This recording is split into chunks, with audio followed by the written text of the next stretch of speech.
Sunday morning. Big race going on. We got the midgets today.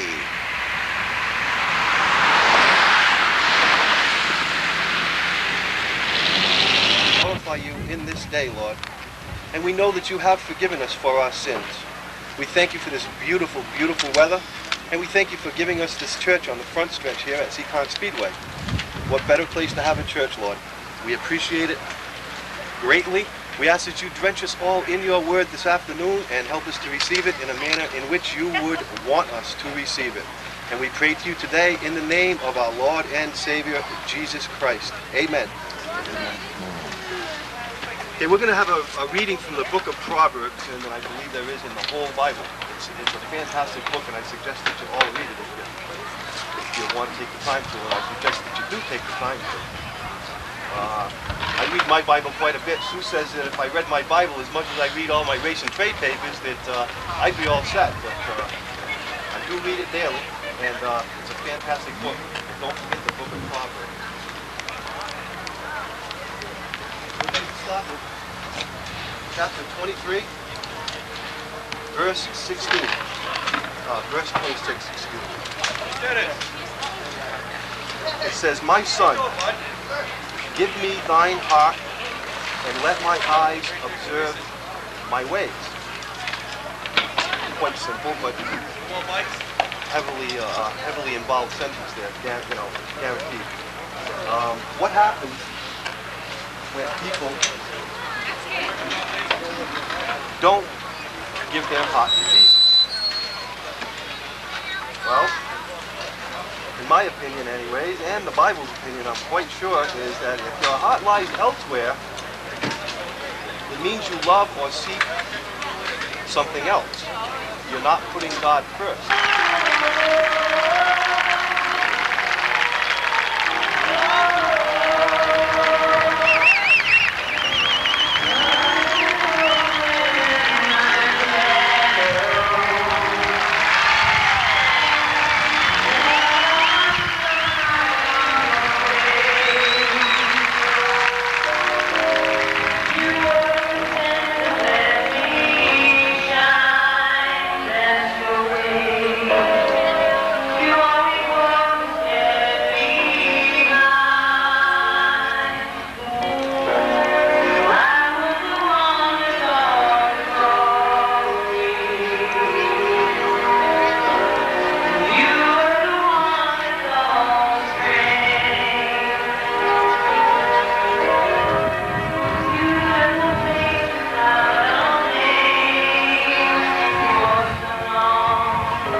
house operator's daughter. That fellow, that Portuguese extraction ice house farmer's daughter, married the Italian sugar farmer. They raised a beautiful family right here in Seekonk, ladies and gentlemen, and they also built a racetrack. You look around this racetrack and you see cement everywhere that you look. They call it the cement palace. That's not cement, ladies and gentlemen. That is love. This track was built with an awful lot of blood, sweat, and love. And that is what we're here today to express our love to the late D. Anthony Vendetti. As his lovely wife, Irene, Adrian, and Francis Vendetti now to welcome you. Francis Vendetti, ladies and gentlemen. Good afternoon, everyone. I want to welcome everyone here this afternoon. It's a gorgeous day for the D. Anthony Vendetti Memorial Race this weekend. Thank you. And now to deliver the invocation, Father Joe Costa. Father, welcome to Seekonk. No stranger to everyone here, Father. Let us pray. Merciful and gracious God, we give you thanks and praise for how you intervene in our lives with so many who love and care for us. We give you thanks and praise in a particular way for the memory of D. Anthony Vendetti, for how he has touched the lives of so many here, for the contribution that he made in his lifetime to the racing community, to the community in general. We give you thanks and praise for this opportunity to come and in his name celebrate something that was so dear to him, the sport. We give you thanks and praise for how as we gather here, that this sport speaks to us, gives us a hint how you are present in our lives, to refresh us, renew us in our recreation, to call us to be people who work together, people who are ready to dedicate themselves to one another in service. And so we ask your blessing for us, that as we gather in the memory of D. Anthony Vendetti, he might enjoy eternal rest, and we who benefit from his many efforts and labors might know your grace and strength, helping us to be a generous and caring people. We make our prayer in the name of Jesus, who with you and the Spirit live and reign as one God forever and ever. Amen.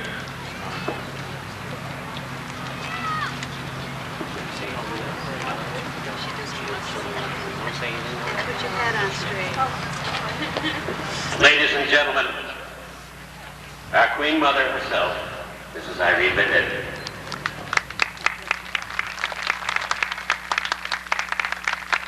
I really find it very difficult, but it is a beautiful day. And it's so wonderful to look around and see all the happy faces and dedicated racing fans, dedicated friends of our family. I want to thank Father for coming and wish everybody a beautiful day. Enjoy the day. And I'm really very impressed with East Farmers High School band. They do a wonderful job. And all I want to say is, again, thank you all for coming to honor my husband with his memorial race. Bless you. Thank you very much, Mrs. Vendetti. And you share the honors as we come here to honor the entire family. Thank you. And that is the...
know that it was made out of love and really enjoy it. It's all you can do what you want. God bless you for everything. Thank you so much. It means a great deal to me. It's a lovely presentation on a special day. Thank you very much. God bless you. Thank you, John. It's, what's that? Is that crochet? Is that what you call it? Crochet work? It says, be kind of heart. It says, be gentle in spirit. Give thanks for all things with love. Be blessed. And right in the middle it says, D. Anthony Venditti, Memorial, October 1994. What a labor of love that is. Thank you very, very much, John. And that came as a bit of a surprise. Next, 7th spot will be the 26th for Peter Fernandez, the 4th. And outside Peter in the 8th spot, last year's street stock champion is Scott Seredensky. Starting 9th on the grid will be the 00 out of Warwick for Gene Weston. And outside Gene in the 10th spot, out of Somerset, we're going to get the green right away as Scott LaBelle gets the green flag, and he leads the field down into turn 1. It is a side-by-side battle, but the number 80 gets the jump down the backstretch, grabs the lead, and is leading the field for the first lap of the street stock feature. Keep an eye on that number 120 for Jeff Waterman. He's already brought that machine out to the 3rd groove. He can get it done here. He does it every single Saturday night at Seekonk. High and wide is the 120 for Jeff Waterman, passing cars like seemingly with ease. And Ron, also let's keep our eye on 02, Matt Dewey, who is our reigning champ. Whoa! Oh, look at that. Sideways, a barn burner going, tearing off their tail into that automobile. This brings us under our first yellow. Really, the number 37 gets the worst of that deal, it looks like. That's Paul Jakes out of Warwick. He just had no place to go, and he looks like he practically ripped the rear end out of that machine, Pete. Absolutely. You know, as I was just saying, 02, Matt Dewey, who is coming in as our points leader here in this division, he just escaped barely unscathed out of that mess, but that number 37 automobile just got... Gives him the green, and getting the jump on the field, the wicked hole shot, is the number 80. But like I mentioned a little earlier, that 91 of Chris Robbins was running yesterday better than he's ran all year, so you might want to keep an eye on that gold number 91 machine. Joe Cadero, however, is about to grab the 2nd position, and the 80 gets high and wide, and at the line, it is a dead heat. Oh, the number 80, keep an eye on that tire, folks. Keep an eye on that tire there. Okay, it's okay. The number 80 and the 91 of Chris Robbins got tangled up, and there goes the tire off the number 80. Well, again, we're dealing with the psychology of the final race of the season, and this is going to be it. These drivers are running very, very hard, very fast. It's daytime racing here at Seekonk, which is a little unusual. Field, they get the green, and Joe does a good job. He gets the jump coming out of 4. Mike Hope and Peter Fernandez are right on the back bumper of Joe, though. Joe had better watch out if he leaves any room at the bottom. Peter Fernandez is going to sneak right in with that number 26. How you doing? Did I come to get my badge? Hi. I don't know. Well, they go 4 deep coming out of the turns at 00. Did not maintain control coming out of turn 4, and he slid going over the start-finish line of this front straight. Okay, Bruce Rigo in the 23 has a flat right rear tire. He won't be able to move that automobile, I don't think, but Ed Gannon has got some sheet metal damage. Well, that 00 car of Gene Weston just was not in control coming around turn 4, and really started a chain of events that knocked out the number 8 automobile into the infield. He's the only one to make this happen. Perfect start. They got on the gas at the line, and it is side by side at the start-finish line. David Westgate in the 49 machine has some problems with that car. He's going to head pit side, but Joe Cadero has his hands full right now with that 26 car. Pete Fernandez goes into 3 real deep, and he's managing to hold off the 43 at this point anyway. There's Jeff Waterman. That's his favorite groove, the 3rd groove.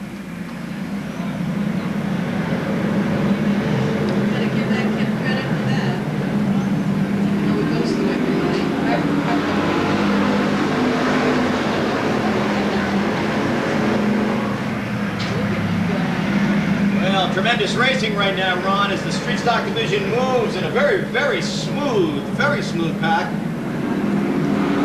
Peter Fernandez in that 26 is getting a little bit loose, Pete. He was running better than earlier laps, but the back tires, the right rear tire must be getting overheated maybe because he's backing up now as Scott Serodetsky in the 53 is looking to take over third from Peter, and Scott gets him at the line. Well, we've got a black flag on the 46. We have some fuel leaking out of the tail end of that number 46 automobile right now. That's Robbie Rotunda on the 46.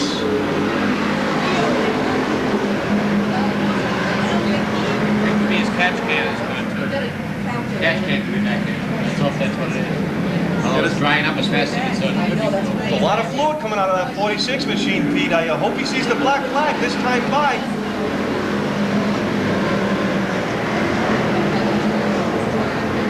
Oh, Scott Serodetsky gets tapped by Waterman, and Waterman hits him again. And Scott Serodetsky said no thank you and shuts the door. Well, it's real barn burner racing. In this division especially, it's very close to the old-time style, the old-time strategies, where you just get up and go. And now we're under yellow. This brings us another caution. We'll take care of that number 46 car, Rotunda, who's leaking, looks like he's leaking fuel. Yeah, Pete, they catch the black flag 3 times at the starter stand, and if they don't acknowledge it, they have to bring out the caution and get him off the speedway. Right at the line, Joe Cadero this time gets the jump on Mike, and looks like he's going to lead the field for the first and second turn, but Mike Hope is Serodetsky and Waterman are both in positions right now to strike. They really, really can take it over as they move, but very slippery coming out of turn 4 there. I'll tell you, Serodetsky hanging on, getting a little loose. They're really in striking position now to get that lead. We are at the halfway point at this moment, and so far Joe Cadero's doing a good job holding everybody back, and he's just running his own groove. He's making them go to the outside if they want to get by. Absolutely. He's frustrating the rear of the field. And here comes Waterman making his move on the inside. 2 positions down the backstretch, Pete. He's really got that 120 hooked up.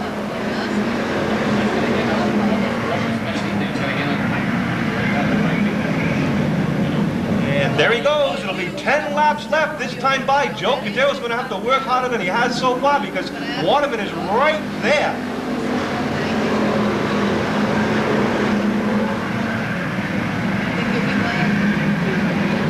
Matt Dewey gets down low, and the 26 looks like he's losing a hub on that automobile. That number 26 automobile.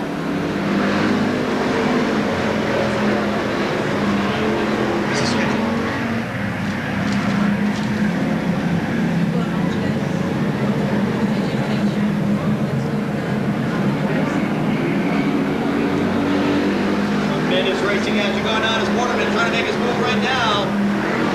Serodetsky underneath on the 53, Waterman on the outside, and we get sideways that 91 automobile. This is going to bring out a yellow. We've got the 91 and the 47 tangled up in turn 1. And this brings us back to yellow again, slowing down the traffic, and again, evening up the... And off they go. The green flag drops. It's Cadera trying to make his move, but Waterman is really pressuring on the outside. And Serodetsky on the inside groove, really trying to draft it. Here comes Waterman on the outside, outpowering and dropping down from the apex. But Cadera hangs on. Watch him go in that 43 automobile. That is a lot of pressure. He is really, really under pressure with Waterman on the outside and Serodetsky on the inside. And there it goes. Waterman dropping down into the groove, pushing him right out of the way. And this brings us under yellow. Really aggressive driving from that 120 car and Jeff Waterman dropping down in the groove right in front of... We've got the green. It's Waterman pulling it out ahead of Serodetsky by that car. They go bumper to bumper coming into the action, and now the top 3 spread out. Waterman, Serodetsky, and up around the outside is Mike Hope trying to take up that 3rd position, hanging around the 08 car.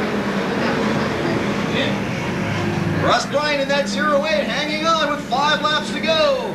Waterman, Serodetsky, Bryan, and Mike Hope in the 9 with Amasi Harmon trying to come down the inside groove.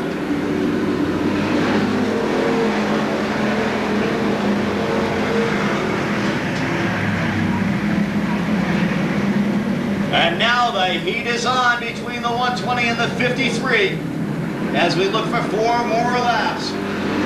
Brian still in the 08. Mike Hope really getting loose. Very, very loose in that 9 car. Really taking him out of contention for the top 3. As obviously Harmon now pressures him for that inside spot. It's Seredinsky. And there goes Waterman getting loose. Seredinsky trying to make his move. Waterman can't stay down. 53 car coming down in the inside groove, challenging Waterman. Waterman can't stay low. He can't go low. Can he hang on to the inside groove? He bumps out of Waterman. Tremendous racing action. Meantime, Brian in the 08 trying to draft Seredinsky, but nowhere to go as the 2 leaders close off the door. 1 lap to go. 1 lap. And here's Seredinsky again. Muscles his way, taking advantage of Waterman, who got loose. Waterman got loose coming out of turn 4 and is dropped back to 3rd position behind Brian. We're looking for the checker flag. Can this be happening? It's Seredinsky. It's Brian. It's Waterman. And Hamasi Harmon managed to sneak off a 4th on that one, Pete. What a tremendous, tremendous ending to incredible racing right here in this Streeter division at Seekonk Speedway. I think that Scott Seredinsky's going to give a part of the credit to Russ Bryant. Russ gave him a couple of real good shots to try to give him a little extra momentum to get by that 120 down the inside, as Scott knew that Jeff could not stay on that inside groove all the way around, and Scott was able to get down in the hole and stay there.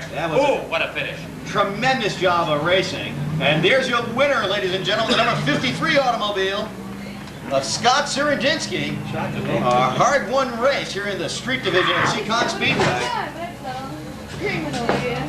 And we're ready to go trackside with Ron Cornell. Okay, ladies and gentlemen, how about that race? That was fantastic. That's what racing is all about. Let's have a big round of applause because the second flag is all around. I have no idea.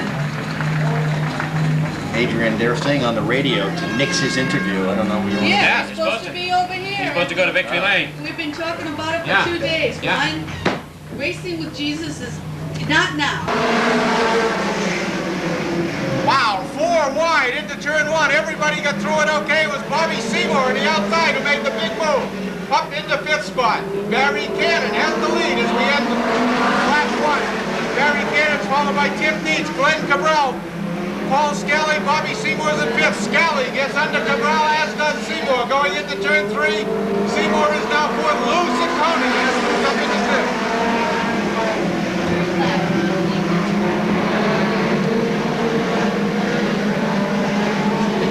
Bobby Seymour now heads to the high side, gets around Tim Dietz, off 3rd.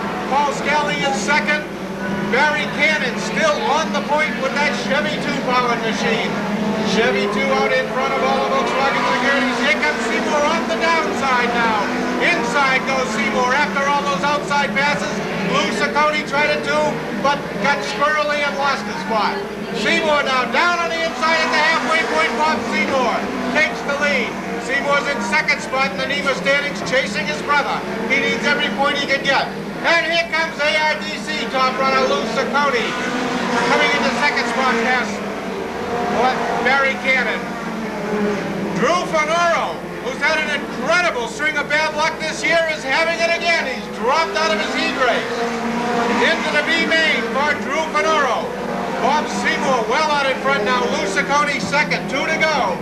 2 to go. Barry Cannon still holding down 3rd. Paul Scally 4th. Tim Dietz 5th.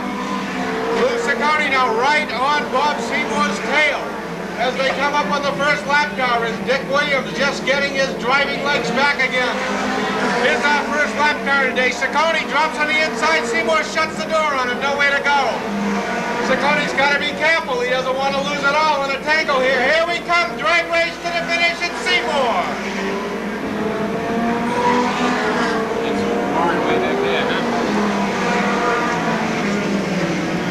Bob, the green is out. Once again, they're 4 wide. They're in turn 1, and this time it's Russ Storr, who's high on the outside, still 3 wide down a backstretch. Russ Storr, the inside, brother Greg on the inside. Sorry, the other way around. Russ outside, Greg inside. Came blasting through that pack. John McAteer in the lead. John Payne is 2nd. Russ Store working under John Payne, looking for that second spot, and Greg Store is right behind him. Russ Store now on the bottom of John Mkhitaryan, going through, has the lead. Russ Store, a feature winner, double feature winner with NEMA this year, former champion, has the lead. Greg Store is locked back there in fourth for the moment, but he gets by John Payne, who isn't handling quite right. First time in that car. First time anyone but Steve Eldridge himself has driven that car. Greg Store moves to the outside of John Mkhitaryan, down a backstretch, high up against the Rizzo Ford side. And he's got second spot at the halfway side. Russ Store blasting around here, just over 11-second laps. As Store has a big lead. Russ Store over his brother Greg Store. John Mkhitaryan still holding down third. John Payne doing a great job in that unfamiliar drive to take over fourth. Babe Shaw is fifth, and Mike Seymour perhaps pussyfooting a little bit because he doesn't want any bad things to happen to his title chances. Down the backstretch, takes two cars, takes three. I guess he decided he needed to take a couple spots, so with 3 to go, 2 to go, Mike Seymour got himself up into third in one fell swoop. White flag for Russ Store, for Greg Store, for Mike Seymour. His brother finished first in his heat, so Mike Seymour figures he better do the same. Russ Store takes the second checker. Greg Store was catching him, but ran out of time. Mike Seymour, third, Babe Shaw, fourth, John Mkhitaryan, fifth. John Payne came home sixth, and Phil DeMario came home seventh in the 50.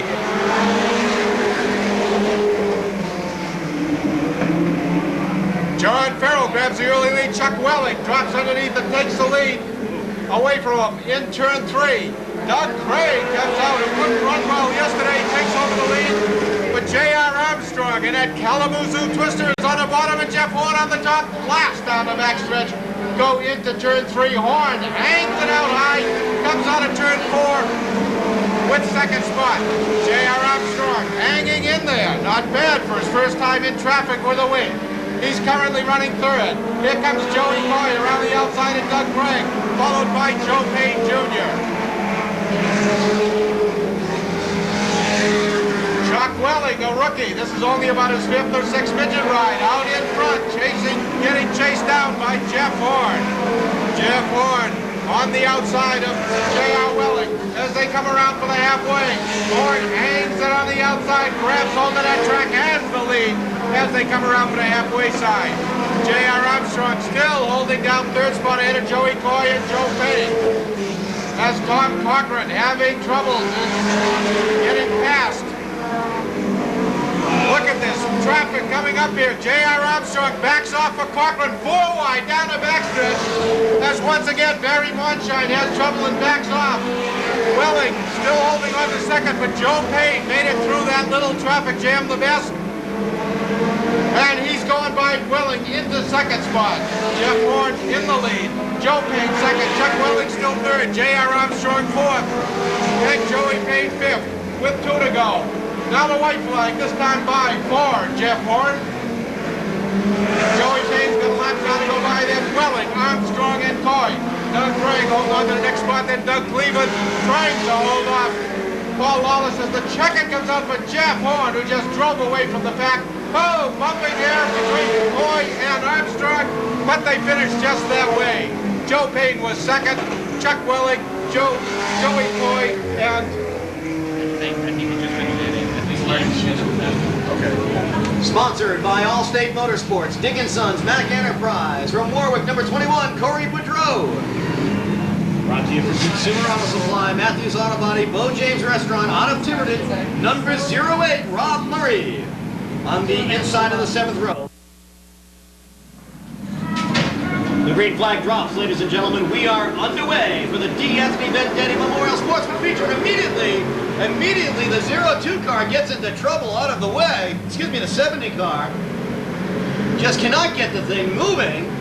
Having trouble in their rear end. It's out of the way, but the pack is moving. Very, very slippery in that turn 3 as the 42 automobile of Leclerc gets sideways but straightens himself out. Scully's got a problem. And now the 9 car.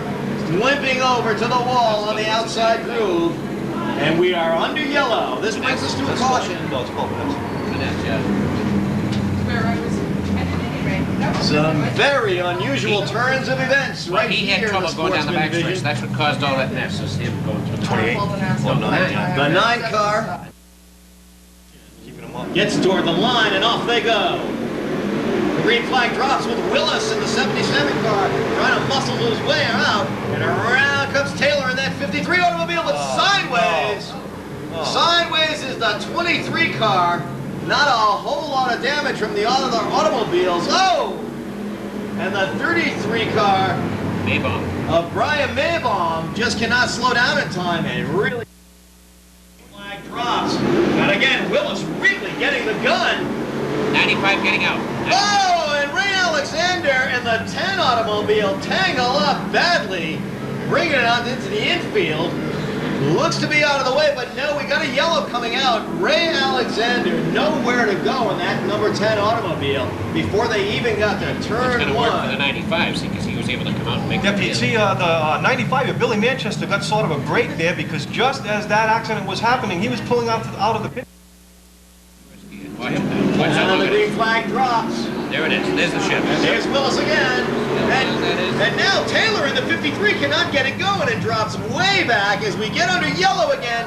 Oh, and it's a mess in turn 2.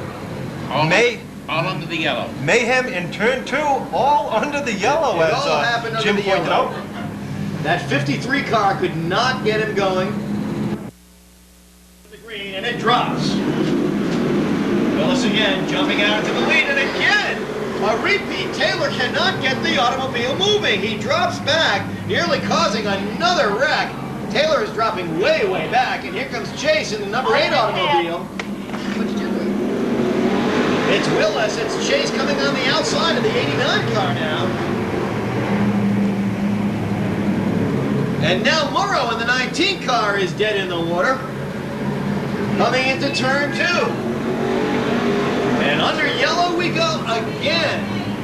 It looks like Morrow's got a flat tire on that number 19 car. 2 laps complete. 2. We've got the green. Reasonably smooth. And just as I say that, down into the infield, we lose automobiles. Kevin Knapp is having a rough afternoon. That's his second incident he's been involved in. The caution is not out yet, however, and looks like the race will continue. And that's 16 automobile trying to get back up to speed, but he's about to be lapped right now by Willis in the 77 as he gets caution to move out of the way. Here comes the rest of the field. And that was a gentlemanly thing to do for that number 16. He pulled right up out of everybody's way, didn't want to cause any harm for the leader's speed. That was sportsmanship at its best. Absolutely. And now a focus on number 77 of Dana Willis, followed by the 89 automobile of Ron Reed, closing the gap. Reed gets a little sideways, allowing the number 12 car to take advantage of it.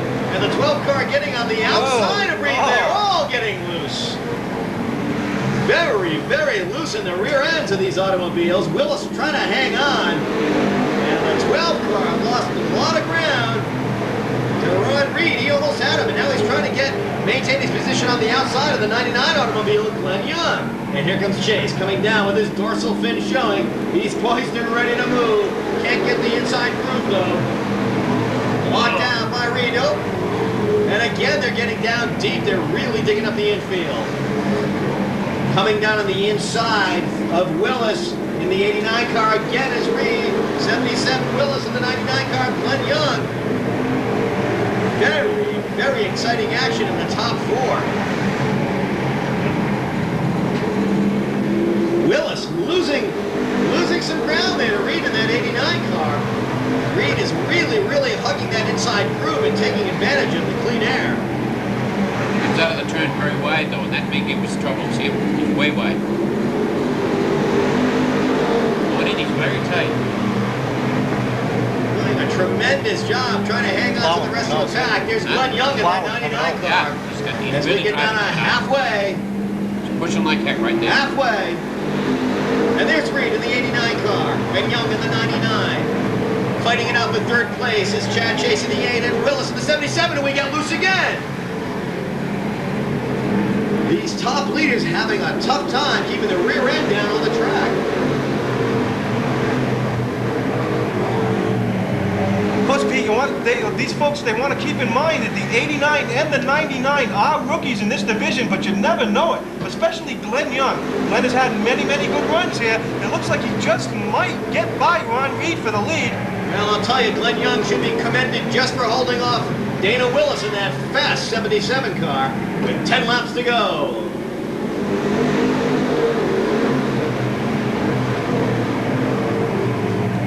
And what a job these drivers are doing right now, ladies and gentlemen. Young being sandwiched. Willis nowhere to go as Chase takes up the inside groove. That dorsal fin a bit intimidating on that number 8 car as he tries to make his way around. Willis now really losing ground. He's very loose. He drops back to 5th spot.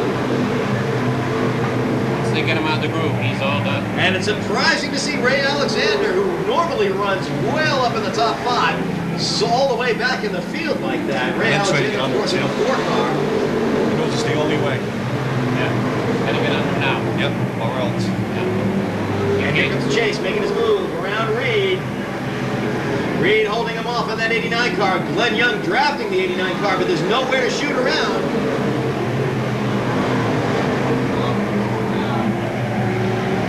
And here comes Rob Murray, second generation driver in the 08, and we have 5 laps left, and Rob Murray is about to take over the second position outside Ron Reed, and going into turn 1. He gets a little bit of ground on him, and down the backstretch by Ron Reed, he goes into second.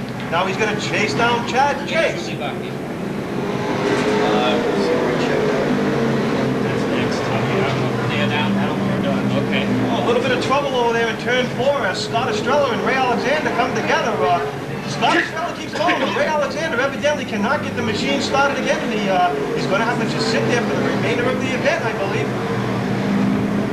Meanwhile, look at the battle for the lead as Rob Murray is trying every trick in the book with 2 to go. He's right on the back bumper, eagerly working, trying to get by Chad. 1 slip by Chad, and Rob will be right there. White flag. And here they come, the LaCava brothers, number 8, underneath the white flag, 1 more time around.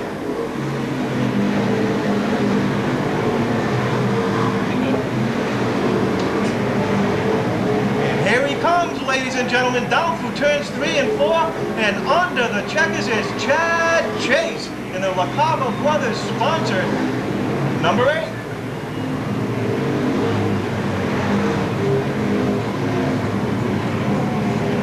What a... Cranston, Rhode Island. DeMello's Auto Sales and Service in New Bedford.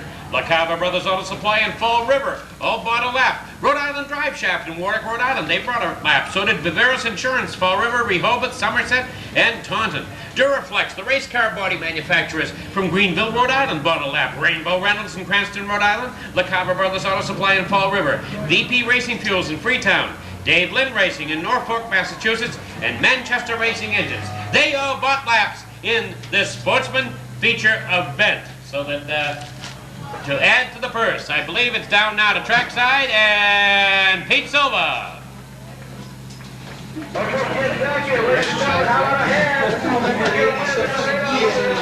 Okay, change of shifts here, guys. Yep.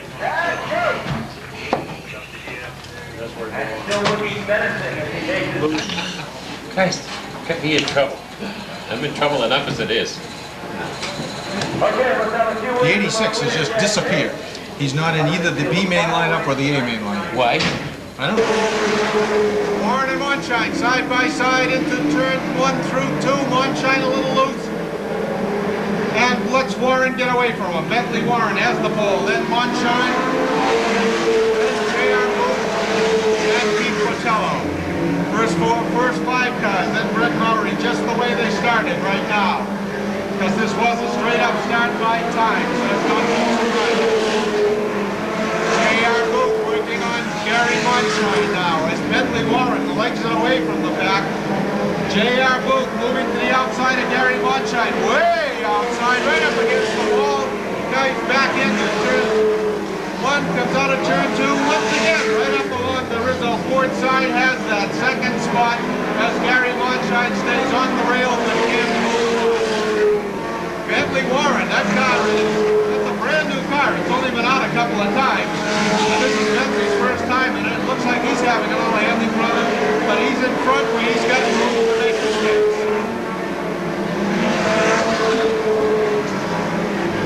Bentley's got to make it past the green car of Tom Cochran now, and he does. And we've got Danny Shelbo Jr. with some serious engine problems, and the yellow flag comes out as he slowly pulls off the track. We got to check to see if he's laid down a nice stream of oil right there in the groove over in turns 1 and 2. Bentley Warren, this time with J.R. Booth right on his tail, gets a little bump as a matter of fact in turn 2. Down into turn 3, Warren's lost that lead. He's got J.R. Booth right on his tail.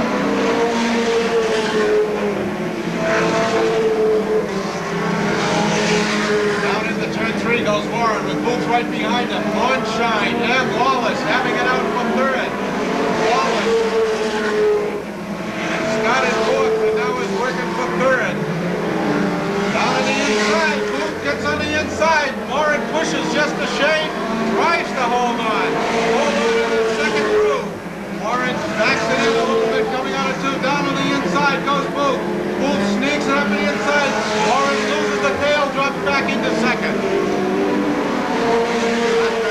Again, as Tom Cochran gets past the J.R. Booth out front. Bentley Warren now chasing him. Gary Monshine and Paul Wallace still side by side for third. Wallace trying the inside, that didn't work. He's trying the outside now. Wallace sticks. Monshine gets a little loose. Wallace sticks. Hits Monshine behind the left now. Whoops, couldn't do it. Got a little sideways. Cochran was making a run. Wallace has that third spot.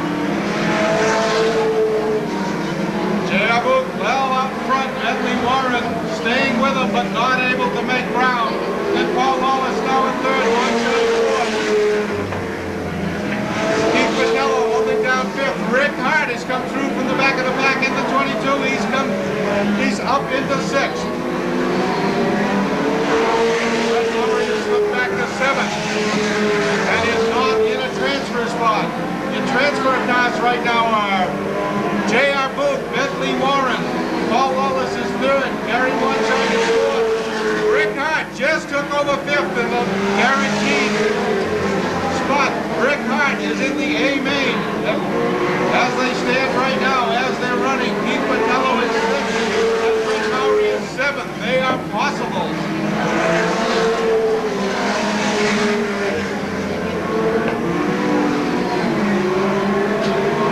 They are moved up front. Having a little trouble hitting by Scott Jackson as J.R. Booth goes way out to the outside, giving Bentley Warren a chance to catch back up with him. 2 laps to go this time by. Bentley heats up that right rear, trying to duck under Booth and couldn't do it. Bentley Warren giving it everything he's got as Booth stumbles a little coming out of turn 2. Can't do it though with the white flag. It's Booth and Warren. Paul Wallace is still in a comfortable third. Gary Monshine holding down fourth. Rick Hart fifth. Here comes Father Checker. Warren trying about it. Can't do it. J.R. Booth from Flemington, New Jersey, in the Skip Serich Gertie comes home with the win.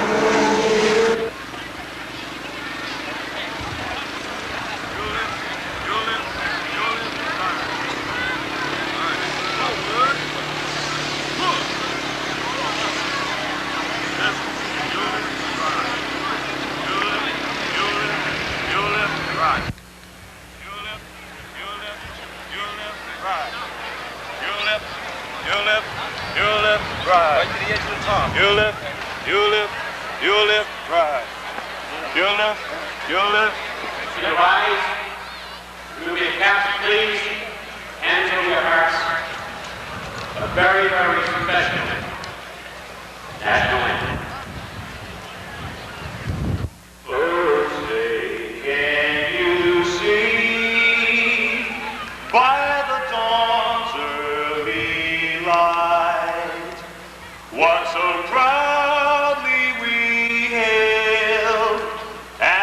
twilight's last gleaming, whose broad stripes and bright stars through the perilous night o'er the ramparts we watched were so gallantly streaming. In the rocket's red glare, the bombs bursting in air gave proof through the night that our flag was still there. Oh, say does that star-spangled banner yet wave o'er the land of the free and the home of the brave.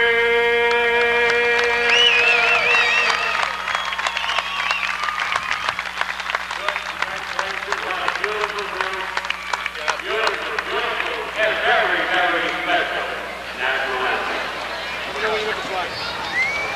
Racing Strategic Minister, United States of the U.S. Mark. Well, ladies and gentlemen, it seems every once in a while I hand on the microphone and I'm asked to remind myself and you people about what it is and to the man who brought thousands of people together over the years to pursue his dream of running Speedway. He built it with his own bare hands. Well, Francis' hands too, but he built the great Speedway here. And this afternoon, ladies and gentlemen, you're going to see 6 divisions of automobile racing. You've already seen some of them. And every single division, Anthony Mendez, either was the innovator or the modifier of them all. And needless to say, the business here that you're about to see competing at 50 lap event with the type of automobile that this Speedway was built for. He has Pro 4s out there that years ago he had many stocks, and even before my time he tried cross division. He has the Speed division where the young fellas can learn all about automobile racing and learn to compete. He gets the Formula 4s, he gives these people in another class with 4-cylinder engines a chance to use their mechanical knowledge. And needless to say, the Sportsman division, well, you might call them the second team, although they do a pretty good job racing. And needless to say, the pride of the AIC and Seekonk Speedway, the pro automobile. And needless to say, that some of the greatest car owners, drivers, and mechanics in the Northeast working on those cars. So as the history book of auto racing in New England continues to be written and rewritten, Anthony Mendez will always be known as one of the greatest promoters of our time. And above and beyond that, what many people don't realize, is something a man accomplished all along the line. Here's a man who was dearly loved by his wife and family. He was admired by his fans and many of his friends. And above all, he was respected by his peers. Ladies and gentlemen, that was Anthony Mendez. Anthony, may your soul continue to rest in peace. God bless.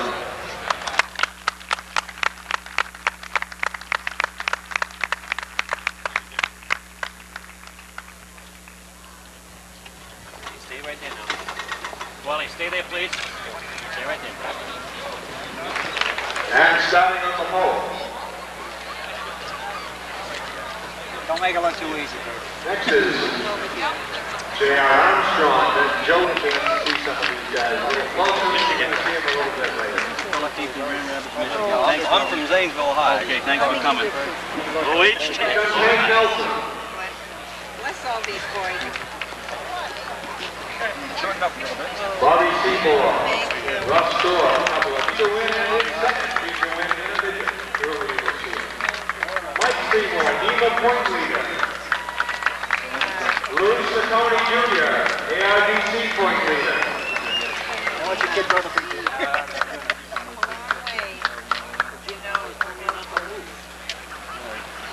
Chuck Welling, Paul Scally.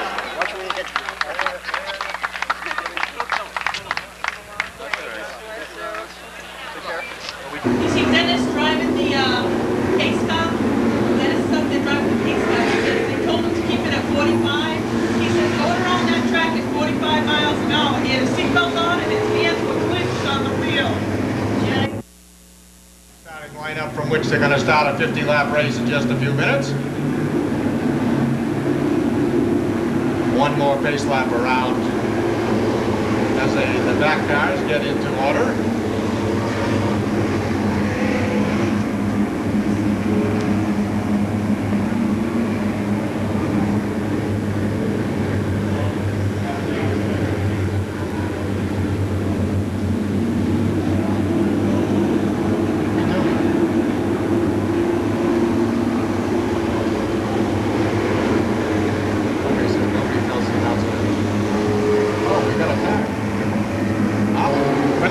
To salute all you fans who have come out for this.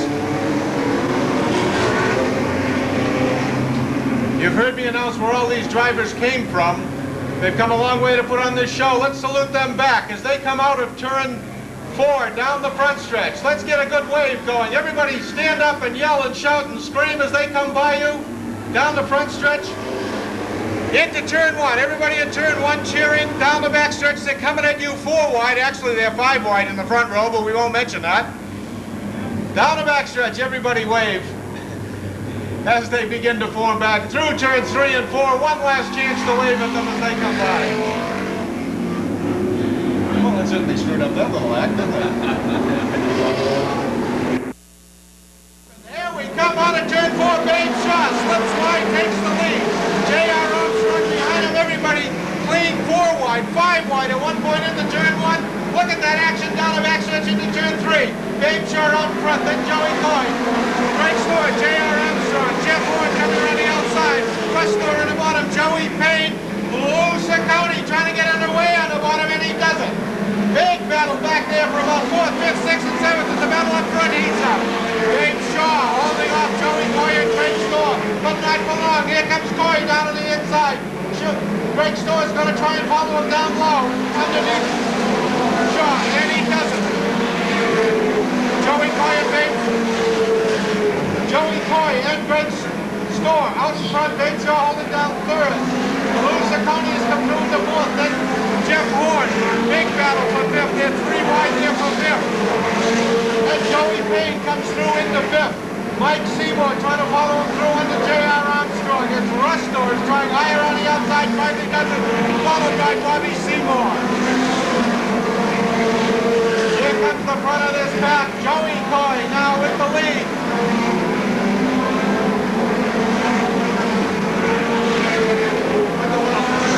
Whoa, we got a big tangle, car sideways.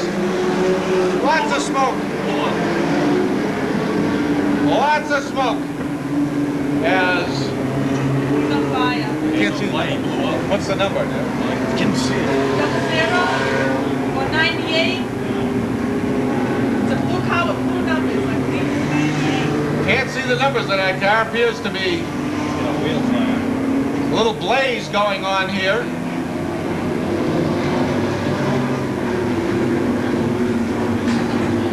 And he did. Here comes the start. We're green again.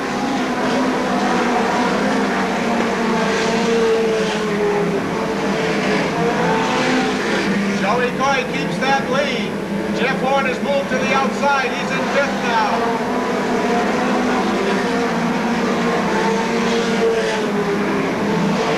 First 5 cars as they were. Joey Coyne, Greg Stewart, Lou Seekonk, Babe Shaw, Jeff Horn, Joe Payne, Mike Seymour, and now Bobby Seymour. Comes around J.R. Armstrong, and he's got his brother right in front of him. The battle for the lead keeps up. Joey Coyne gets a little bit away, but Lou Seekonk working on Greg Stewart. Lou Seekonk's down on the inside of Greg Stewart. Lou Seekonk has 2nd spot.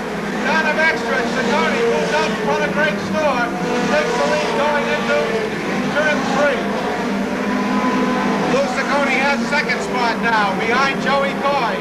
Lap traffic coming up. Here comes the excitement. Lou Seekonk moves under Joey Coy. Seekonk's under Coy for the lead. The lap traffic's coming up though. And we have another blown engine. Another blown engine. Paul Wallace's engine goes up in smoke. And the yellow flag comes out, perhaps saving Joey Coy. Here we go. At the line, the green's out.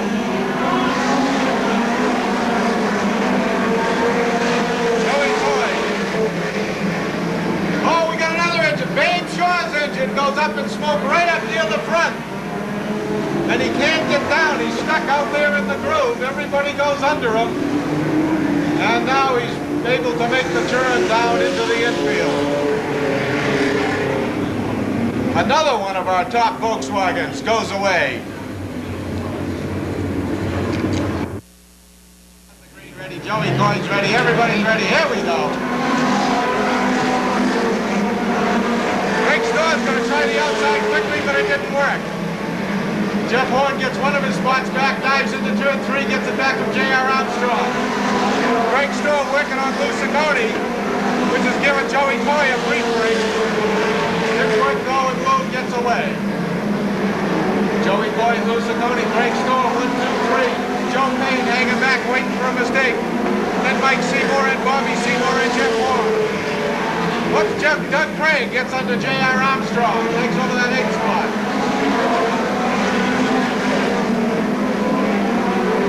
Joey Coy's got Lou Seekonk all over him, down to the inside. Lou outbrakes Joey going in, pushes Jay. Oh no! Lou broke! The car stopped and then started again. Lou beat on the steering wheel a couple times ago and a couple times and it restarted. What the heck could have happened? 22 is out. And Rick Hart in the 22 has dropped out. Lou Seekonk now right up to speed again. Last pass, Bob Seymour into 5th. What the heck could have happened to that car? Joey Coy now out front, beginning to catch up to the lap traffic where there's some racing going on.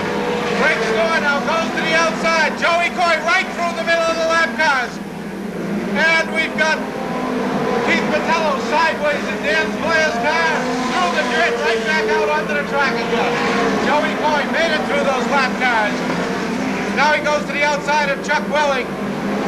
Greg Storr looking for an opening, couldn't get it that time. Joe Payne still in 3rd, Mike Seymour 4th, Lou Seekonk is up to 5th. Still Bob Seymour, followed by Jeff Horn, Doug Craig. 84 relish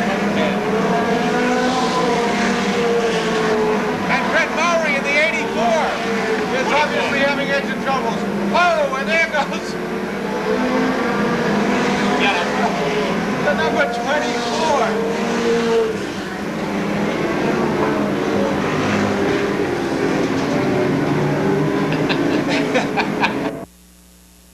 Lou Seekonk, Bob Seymour, Jeff Horn, Russ Storr under green again.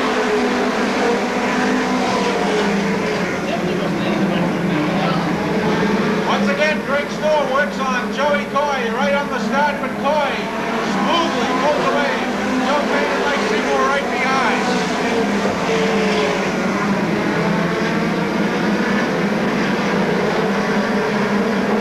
Lou Seekonk is working on Mike Seymour for 5th.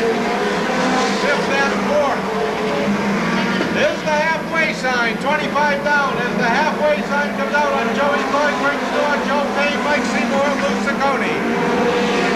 Bobby Seymour, Jeff Horn, and Russ Storr sitting back a little ways to see what's happening.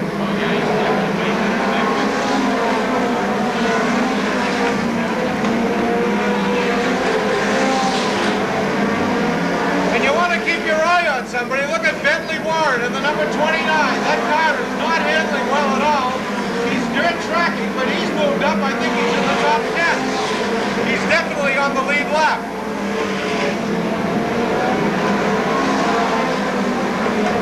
Running about 12th, including lap cars. 12th and 13th. And Nicky Finoro, too, in the 58 has started to move. In fact, Nicky and Bentley are having it out in turn 3. three there.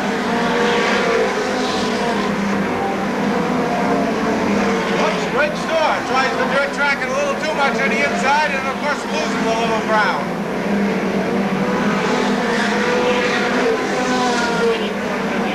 Here comes the traffic again. Joey Coy comes up on the traffic as Keith Patello gets a little sideways. Coy makes it by, Storr makes it by. Payne gets caught behind him. He's on him.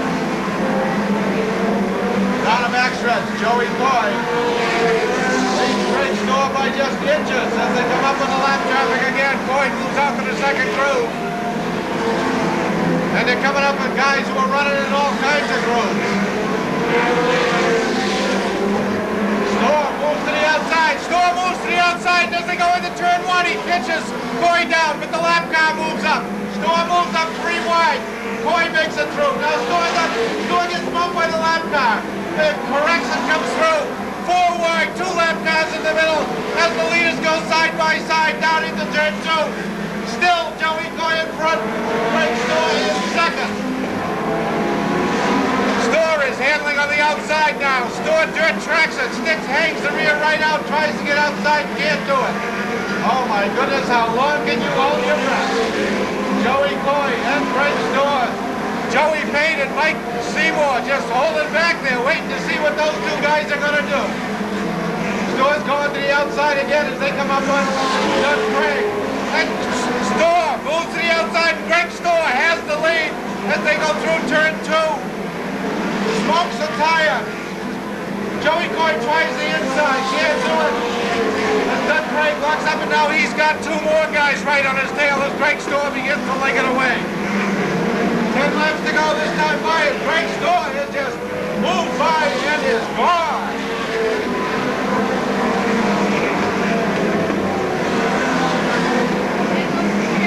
Down the backstretch, Joe Payne now trying to move under Joey Coy. Greg Storr well out front, Joey Coy. Joey Payne down underneath Joey Coy. Joe Payne down the backstretch, has a whiz welling going.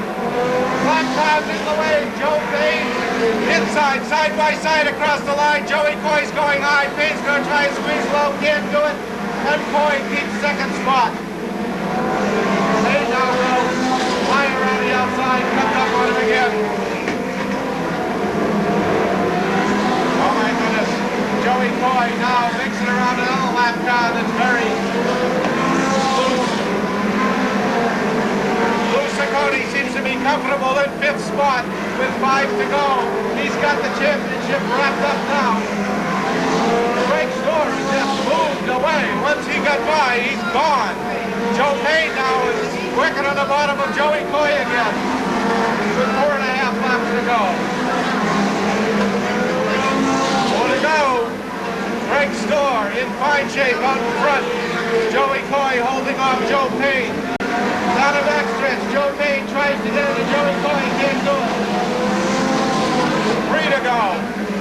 3 laps to go. Greg Storr blows through another pile of traffic. Joey Coy is coming up on him now. 2 to go. Is Greg Storr getting the 2 to go sign? Joey Coy's got some lap traffic in front of him. He's giving Joe Payne an opening once again. Mike Seymour right behind him. Seekonk's decided to stick with that 5th, I think. White flag, 1 more lap to go. Joey Coy still has that 2nd spot.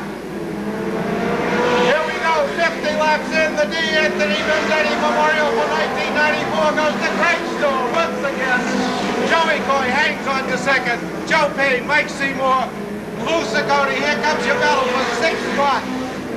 And it's Doug Craig ahead of Jeff Horn, then Bobby Seymour. Russ. Everybody set? Thank you.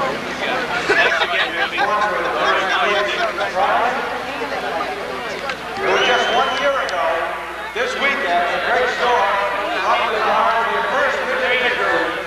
After 15 years of driving, here they come back at 50. Get in there! You're the owner! Get in there! Come on, John. John's the owner, Greg Storr the driver. Sign. Hold on 1 second. Hold on a second. Okay, hold on. Leave just a little space for them. Whoops. Careful.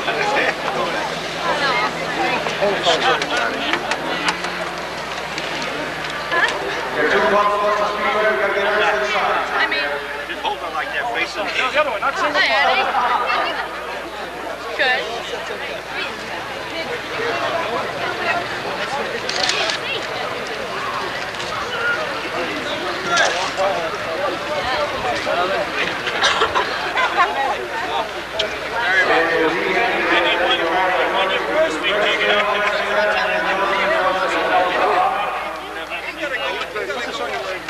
Hold that up for me.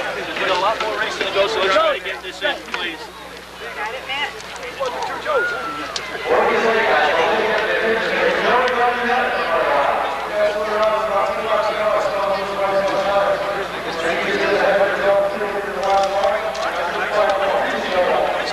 All set? Manchester Racing Engines, Cathay Pearl Restaurant, Graham Excavating brings us from West Palm Beach, Florida, number 5, Jimmy Wilkins. Channing Limited, Leoncini Trucking, and Nats Racing Engines. Sponsors the Uxbridge, number 23, Steve Channing, number 23. Home Service. At 74, Dave Blanchard leading them around, bringing it down, and green and gold with many of us on the outside. And Dave Blanchard, 74, takes the flag and runs with it. The 87 does not get going. Mike Cavallero does not get it going. Now he picks it up.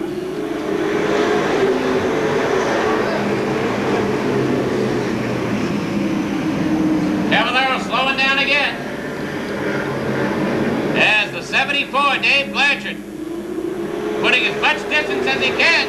Jeff Thompson gets underneath the 41 of Lenny Ellis. Jeff Thompson in a very, very strong running car, number 46. Remember the brown 46, that's Bugsy. The black 46 is Jeff Thompson.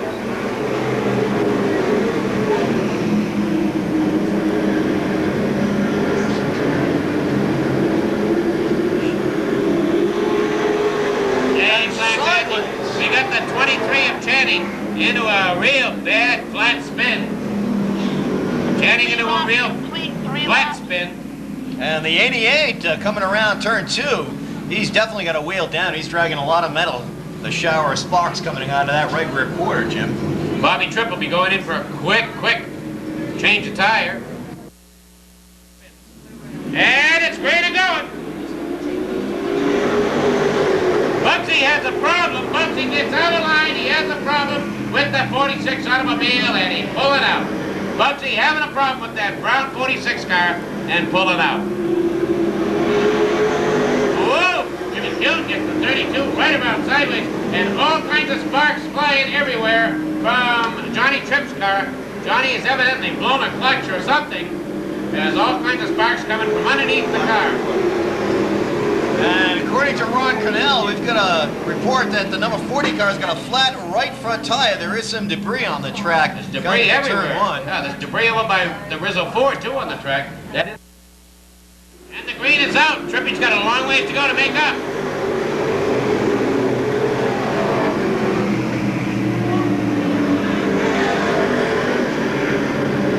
Well, look at the push he's got. Oh, geez, they must have put the wrong tire on.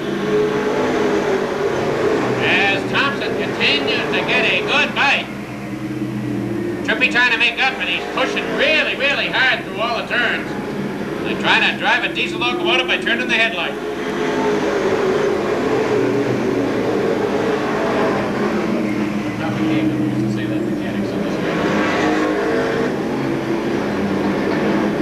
And the bad thing about it is you know what I'm talking about. And now Lenny Ellis has moved ahead of the 46 Thompson. George Rico staying right with him. And so is the 5. The 5 of Jimmy Wilkins. Jimmy would like to notch this victory as Jimmy is retiring to Florida. And the 99 goes for Donnybrook. Wayne Dion having nothing but bad luck the last few weeks of racing here at Seekonk. Of course, yesterday he blew an engine and warned. Lenny Ellis' Speed Talk every Wednesday. Look out. Green coming down, and Lenny's got a little bit of a pull down the main straightaway. Lenny outpulled him a little bit in the straightaway, but couldn't get through the turn.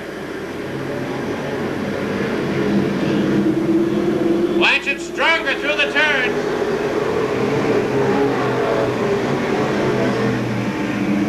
Holy Houlihan in that number 1 automobile, hanging right in there.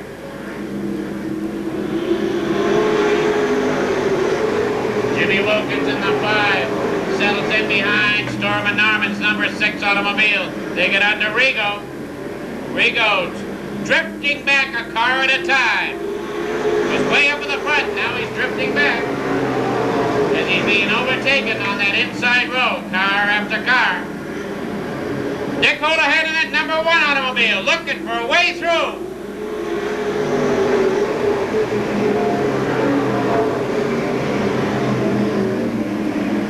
As Dave Blanchard has it all to himself right now, as long as Thompson and Ellis. And you know, Jim, despite the point standings, sideways goes Rigo, and Tony Dias Jr. gets around him. But George Rigo in the 64 car does a 360 on the Rizzo Ford backstretch. That keeps going. No green, no yellow, no yellow. Gets it back underway. As I was about to say, Wilkins in that 5 car really wants to finish at least in the top 10 on this race. And there goes Rigo. Rigo's dropping in now. He's down into the apron. Wilkins really wants to finish well despite the points race, because this is his farewell season here at Seekonk Speedway. Now Rigo is stalled out on turn 3's apron. We're still on the green. Here goes Houlihan to the outside. Houlihan moves that number 1 automobile to the outside as the yellow comes out. As the yellow comes out for George Rigo, and he's unable to make it to a point of safety. Our starter tried to give him enough time to get a restart on that to keep things moving, but just could not do it. And now the 40th trip goes back into the pits. Rigo will get a push. Oh, hang on, John. John drifted more loose momentum. He kept it going. Figure that out. George Rigo back out on the racetrack. And pushed way up high as that 32 car as they go almost 14 coming out of turn 4. Jimmy Kuhn having trouble with it, trying to get it back down into the groove. Now Houlihan. Houlihan gets that number 1 automobile. Trying to close the door. As Blanchard, a little squirrely, trying to stay under Houlihan. Less and less space available to him. Now Houlihan backing up just a bit as he was using his tires up perhaps. Houlihan very strong in the 3rd turn. Very strong in the 1st. But just not quite enough coming out. Now he can close it. And into the pits goes Mike Cavallaro. The 87 car has just pitted. Oh, and the 48 car of Estelle gets a little loose, almost hits the 3. And if you notice, Rick Martin's got a little smoke coming out of that right rear tire. Houlihan enjoying that outer groove all the way around. He can close the door if he wants to, but he's making better time squaring it off. He likes that outside groove right now, that number 1 car, as the track cooling down, and they're driving into the sun, coming into that 3rd turn. There goes Jimmy Wilkins up alongside of Lenny Ellis with the halfway point, coming up, halfway, 25 and 25. Again, Jimmy Kuhn with troubles in that 32. Oh, and Tripp bangs into the 32 as he drops back. 94 almost lost. Rick Martin really is having troubles now with that 94 automobile. Bola having trouble. And into the infield goes, oh man, the 57 car. We're just saying Bola was having trouble getting by the 57 cars. With Wayne Newman and Bola were having a go at it. And it looked like the 57 ended up on the losing edge of that one.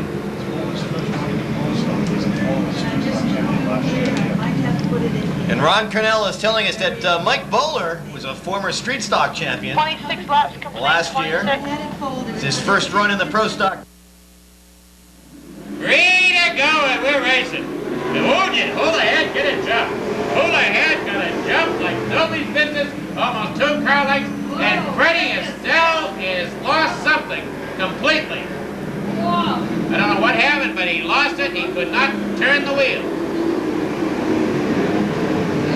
I don't know what happened. He may have had a tire go down. He's going at the pits. See if Houlihan grabs it this time like he did last time. Well, he got a half a car edge across the line. As Blanchard almost opted to get on that inside track rather than stay out there and let that 46 of Thompson get under him.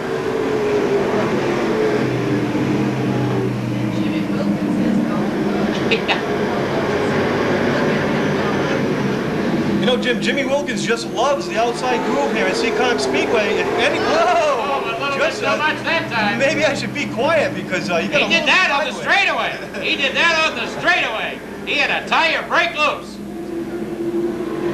He is bombing it. That'll take a lap or two to cool that tire off, and then he'll get back there and he'll start pushing it again. He is pushing it hard.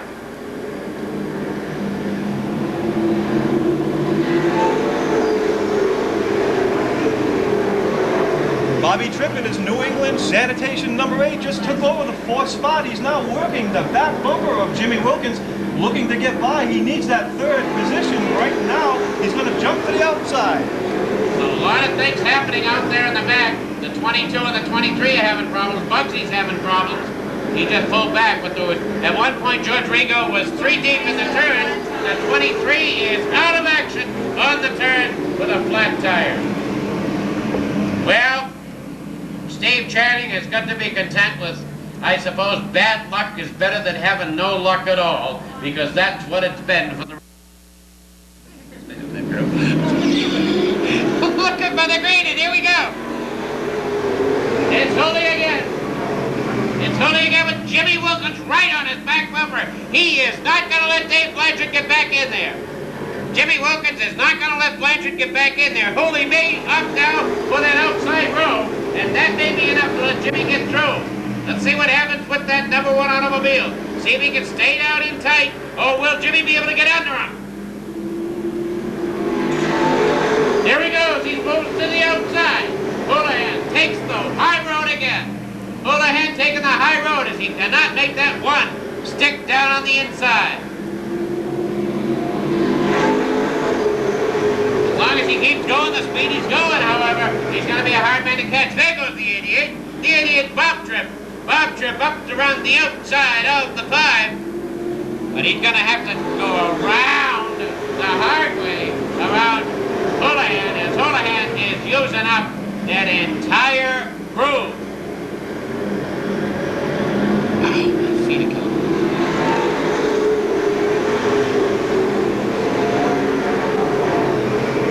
Wilkins is not giving up.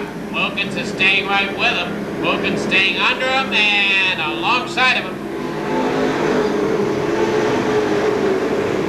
There's Houlihan driving exactly the same spot, exactly the same place every time he goes around the racetrack. That's his high-speed groove, and that's where he drives. He loves it up there, don't he?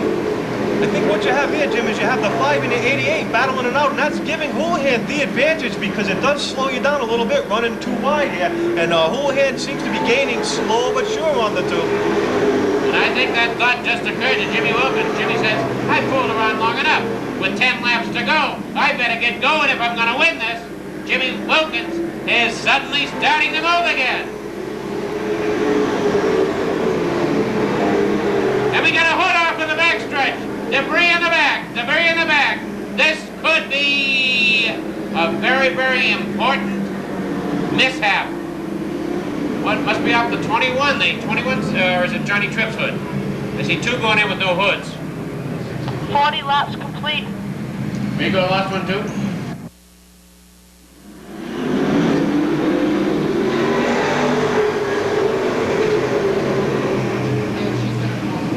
Strong restart. Oh, Trippy does it. Trippy gets out from under Jimmy Wilkins. And can Wilkins close it back up again to keep him there? Less than 10 to go. Houlihan being challenged now by Tripp. Houlihan being challenged by Tripp as Jimmy Wilkins lost a lot of his momentum on this. Are we interviewing on this? Are we interviewing trackside? Just taking pictures of the champions. Whoa! A bad mistake! And Norm Holland hits the wall very, very hard and tears the entire front off of that automobile. Norm is moving around all right, but he hit that wall hard and tore the front end right off the car. Norm's completely disgusted. He's able to disconnect the steering wheel on his own, but wow, did he nail it. Did he nail that wall. Really shortened up the home service automobile. There was just no place he could go. I don't know if he'd lost the steering as a result of the accident or he just had no other choice. Because Norm went in there very, very hard. He went airbound, and when he came back down again, it was wall time. Norm Holland, ladies and gentlemen, let's make him feel just a little bit better. Boy, we're glad to see you're okay, Norm. You're out of the car okay, but...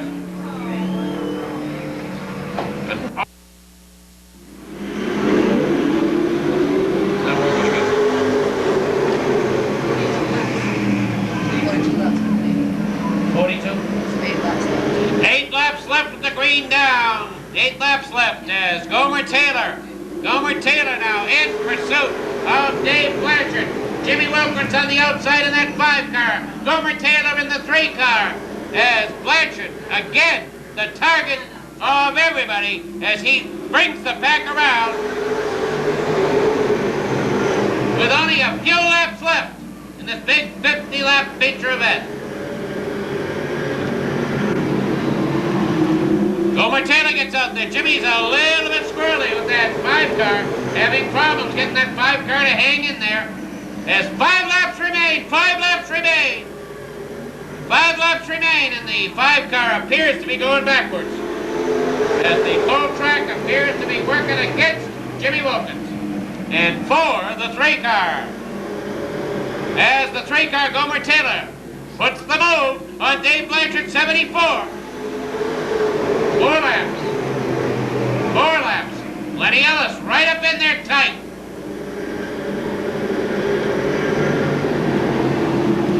There'll be 3 this time. As Blanchard can't spend the money yet. Can't spend the money yet as the 3 car continues to knock on the door with 2 remaining. 2 remaining. And Gomer is pulling up alongside of him. Gomer making his move now. This one's going right down to the wire as Gomer Taylor is pulled up alongside Dave Blanchard. Trying for the victory. Dave Blanchard edges ahead. Down the backstretch. Blanchard has a little bit of an advantage. It's all over. Out of the turn. And Dave Blanchard wins it. As Rick Caparco goes for a Danny Sullivan, Middleborough, D. Sylvia Trucking, Collegetown Mobile. No, I'm going to put the lights on. Fantastic. Fantastic. A long, long ride for that gentleman. Works at Shaw's, the big warehouse over there. And it's... We're supposed to have Freddie Ostello here, too. They didn't say that. They said one picture. What's that? Next spot goes to the 33 of Frank Lemarais out of Spencer, Mass. He's sponsored by Specialty Imports. Then comes the number 47 machine for Jim Hart out of Salem, Connecticut. He's also jump and beats them all to the line, and down into turn 1 she does much of the same as George Shavery is right on the back bumper of Renee and looks to the bottom, but Renee shuts the door. And Renee leads the first lap, although it was almost a dead tie. George Shavery grabs that bottom groove, gets by Renee, and leads the field down the backstretch. Savory knows his way around Seekonk Speedway, as Savory has driven every kind of automobile, every kind of machine here at this racetrack.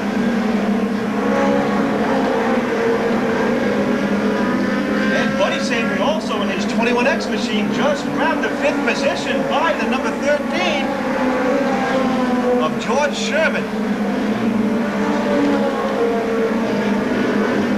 And the number 81 of Sonny Reed just got the black flag. See, that's your girl there. That's your OM. I think right there. And the number 81 machine gets down out of harm's way. He evidently has seen the black flag, but he has to let the fast cars by, and there goes Rene Dupree.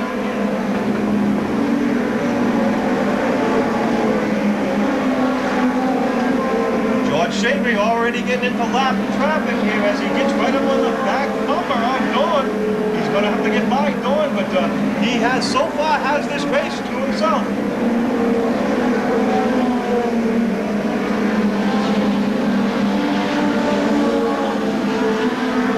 Where is he? Oh, that's not the X, that's him. Oh, okay. Okay, I thought that was the X. So the X is the record. Sabre driving a steady race, never deviating, hitting the same spot every time on every corner. The battle right now, Jim, is for second spot. These guys are trying to get around Rene Dupree, but they can't get the job done. The number 8 machine of Mike Casey is trying every trick in the book. He's trying high and low, but Renee's just running her own groove, and so far has managed to hold everybody back. Your leader is the green and black number 21. Number 21, the green and black one.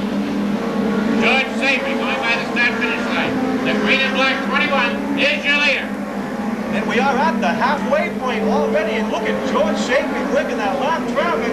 It must be tough to decide where to go as he comes up onto these slower automobiles. Look at the 21X, that's Sabre's kid gets by. Sabre's boy gets by the dollar sign on the inside and takes over second spot, the 21X.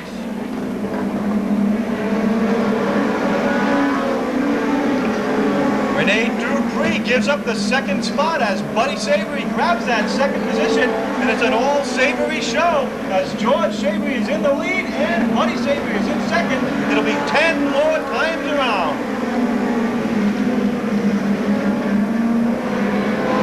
Okay, the number 81 of Sonny Reed heads pit side. He had some mechanical problems. Now the 5 is a lap down? Yep. As the green and black 21 has the lead, the red and black 21 is second. The dollar sign is third, but not for long as the 8 car. The Hawk Harrington sponsored Mike Casey takes over third spot. Oh, and in turn 4, the number 75 machine of Dick Duvice ends up spun out. He gets it back underway though, and no caution.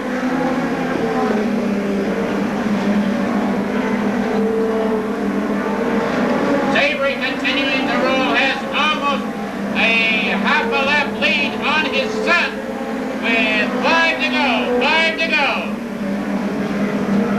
And the 8 of Casey, your third place car, loops it on the 4th turn. Your third place car loops it on the 4th turn. By 2 pace, and George Shavry gets on the gas right away, gets the jump coming out of turn 4. The number 22 and Rene tangle slightly, but Rene manages to hang on to that second spot. The 97 and the 3 get together, and the 3 has blown a right front tire. He gets up on the backstretch out of harm's way with 5 laps to go. Joe LeMay hung up there on the second turn. Tough break for Joe. He was in for a good run, made some contact, and blew that right front tire right. Again, George Shavry gets the green, jumps on the gas, and leads the field easily down into turn 1. Rene is trying as hard as she can, but George Shavry knows his way around Seekonk Speedway.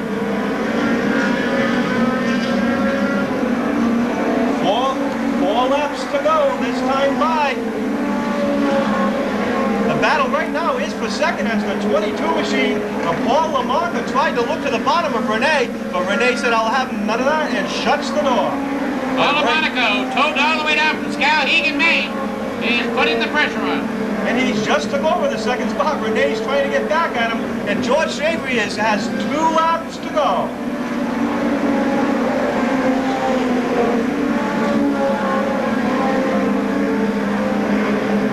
Savory, way outpowering everyone else on the racetrack. And it has been quite a while, but George Shavery has been in the victory circle here in Seekonk, and it's been many, many years, but here he comes out of turn 4, and in under the checkers, it's George Shavery, who's sponsored by Riverside Speedway. George is out of Westwood, Mass.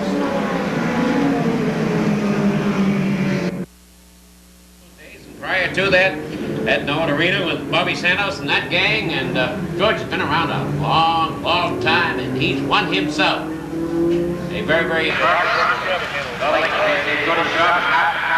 hanging on the back of the truck. They get the job done, get the check. Can I have George alone? Well, I can't hold a picture in. One of those itty-bitty stories.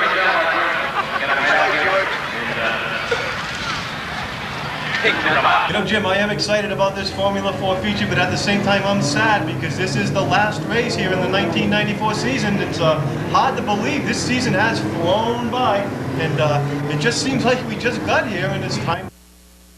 Flag of this Formula 4 feature.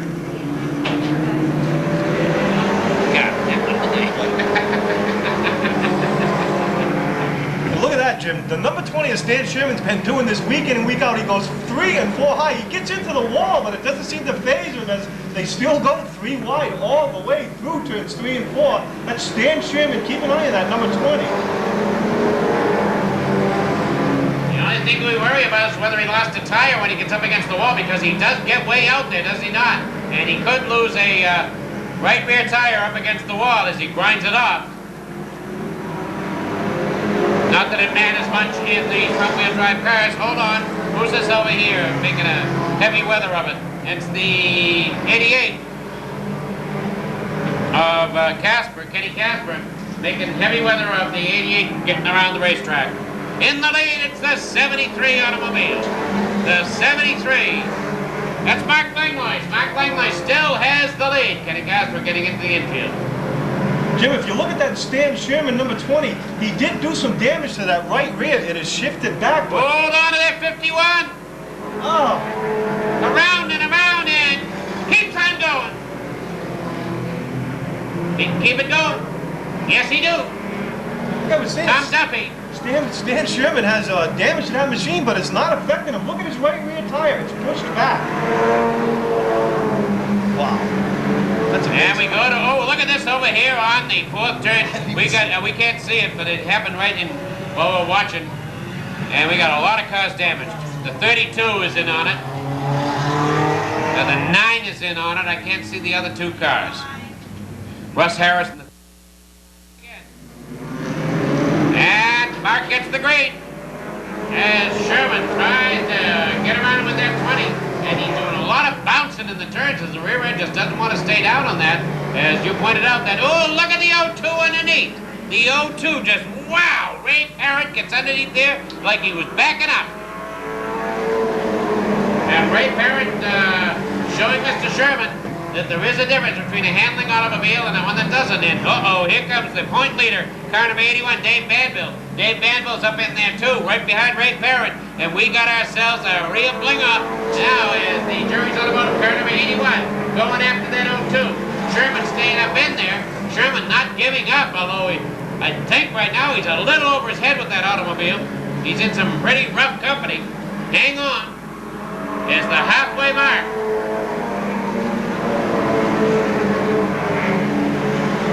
He can keep that thing down in there, but he can't, as you can see it. Coming out of the turns, it just chatters right up the racetrack.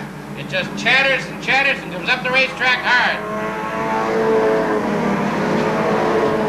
And up it goes. As the 81 of Manville taking on Parrott now.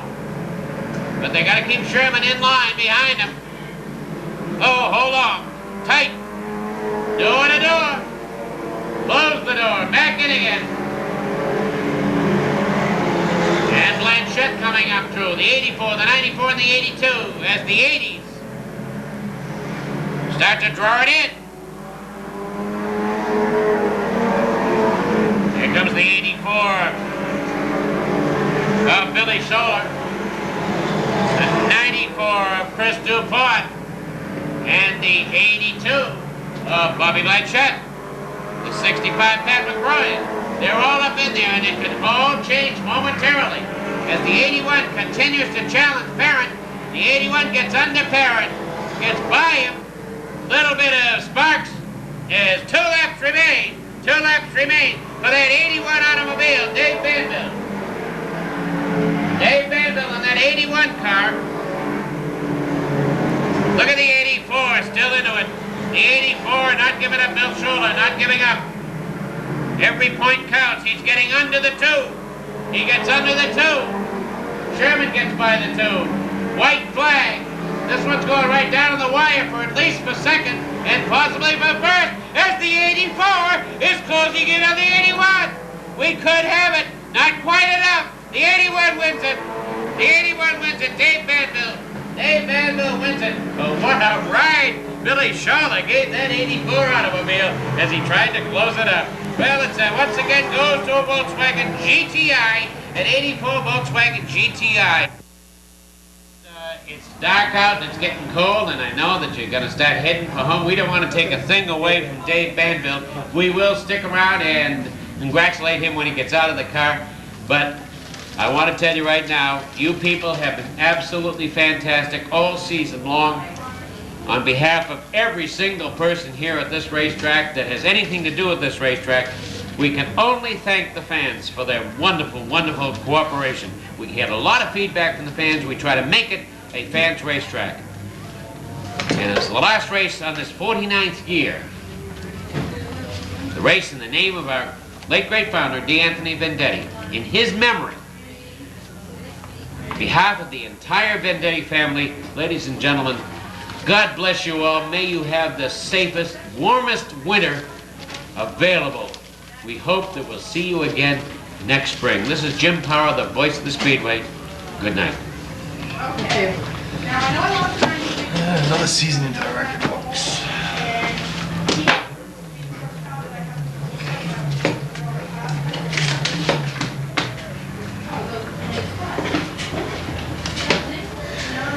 You can take this if you want.